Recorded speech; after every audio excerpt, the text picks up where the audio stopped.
everyone. Debbie here from LZA. We're going to interview a few people today, and first up we have Darkerkyu. Hi, how are you doing? I'm good. How are you? I'm doing fantastic. Thank you so much for being here with us. Thank you. You're welcome.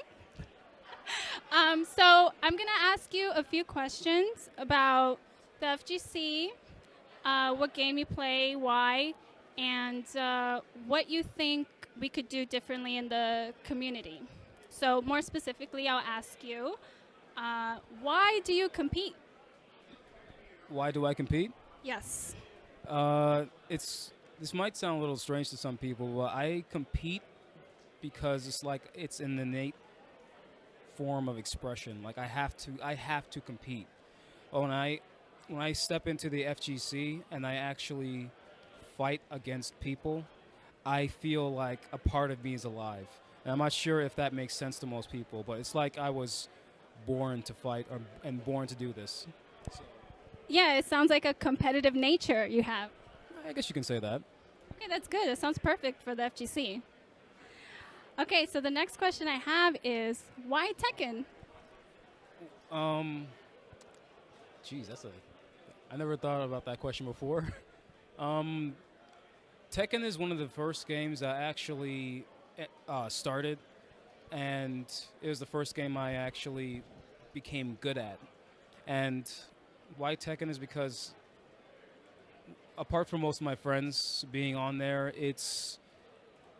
there's something about it, something very, I won't say magical because this is not like My Little Pony or anything, but it's something about the way how Tekken plays, the movement, the frame rates, the punishes, the counters. It's something about that game it speaks to me, and I have to play it.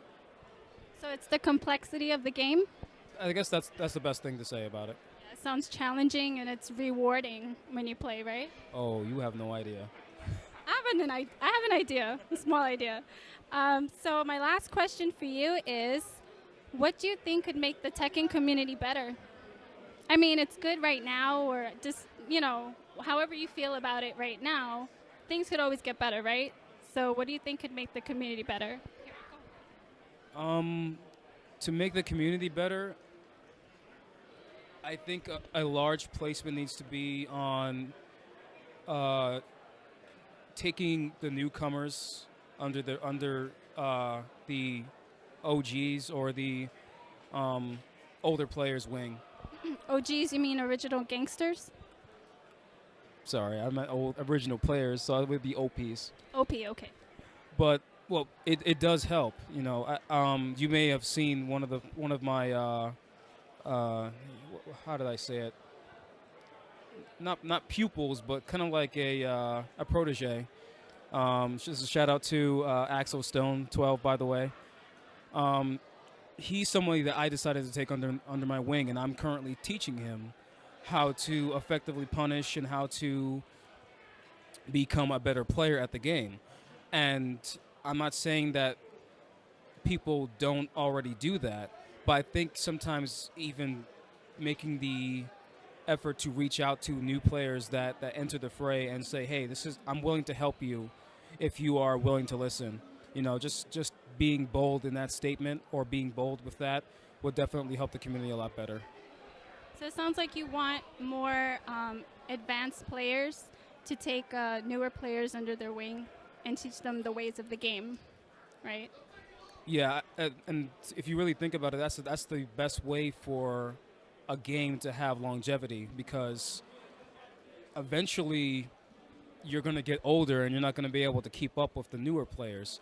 But if you're able to pass up something to them, if you're able to pass up some form of knowledge, even if it's just a little bit, then the game lives on in some way or form. And you too live on. I guess so. All right. Thank you so much for being with us, Darkerkyu. Thank you very much. No problem.